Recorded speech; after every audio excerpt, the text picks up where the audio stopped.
He's gonna calm down back there. He's fine. He's fine. All right, folks, your last comedian competing in the Uncle Clyde's comedy competition is about to come to the stage. And saving the best for last, please make it loud for Elisa Litke. Hey guys, hey! Make some noise if you for sure having a good time. I love the certainty, but you know, not everything in life is certain. Make some noise if you are 100% certain that right now you smell good. Exactly, bitch. And so I'm up here because I'm uncertain if I'm hot or not. Your silence is deafening, by the way. But here's the thing, I'm not so much sure. Because, okay, let's look at the facts. So far, if I had a Yelp page, it'd probably have negative stars right now. I've had one confirmed cat call. Wasn't really much of a call, more of a boo. This fucking pedestrian saw me and just went, oh, hell no. What the fuck? Come on. Anyways. But, you know, I also don't want people to come out and flirt with me because I'm not good at receiving that. Like, one time this guy asked if he could go down on me. And, you know, it's not like we were, like, at a bus stop or something and it was just, like, completely, like, unforeseen, you know, like, it was in the heat of the moment. It was following conversation. But he asked me if he could go down on me, and he might as well just fucking ask me at a bus stop because I went, what? No! So, and I can guarantee you as uncomfortable as that was for me, it was twice as uncomfortable for him. So don't fucking flirt with me, okay? Yeah, because I needed to stop you. Anyways, so I think I want the certainty in my sexuality that old people have. Old people are bold as shit, man. They put the old in bold, man.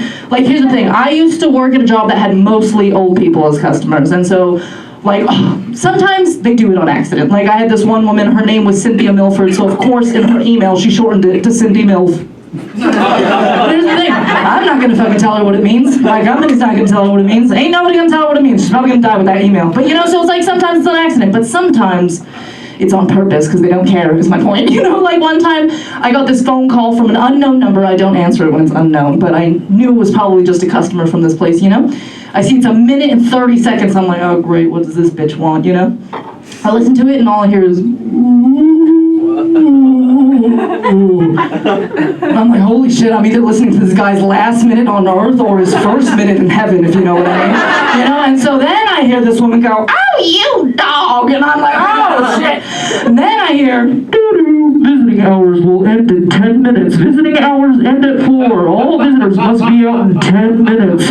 And then I hear, we'll never finish. And then I hear, oh, still, I'll give you the Dust Bowl special. Which, what the fuck is that? That sounds a little racist. I don't know. So if we're really going to talk about this voicemail, let's talk about the fact that these visiting hours end at 4. What the fuck? What in the Bible Belt Sabbath kind of rule is that? Anyways, not important. So I want that certainty, but here's the truth. Here's the real truth.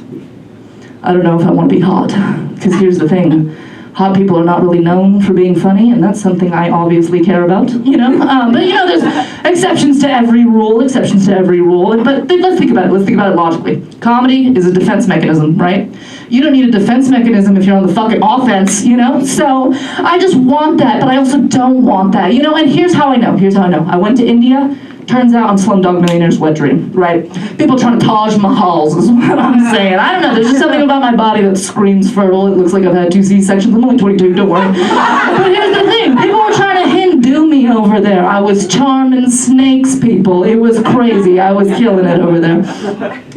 But here's the thing, it started with small yet obvious above average treatment. You know, like the waiters bringing out the best food for us, right? And then it turned into this church asking us if we could sing in the choir, which I regret saying no to. They had Helen Keller as their leader. And then it became that the news wanted to interview us. We got interviewed by local news in India. For what? I don't know. But we were. And then I was at the Taj Mahal. Holy shit, man. And people there were asking to take pictures of me. One of the 7 great wonders of the world, and people wanted to take pictures with me. Let's think about this for 1 second. First of all, my sister was there. They wanted to take pictures with her too, right? We're white. They wanted us, right?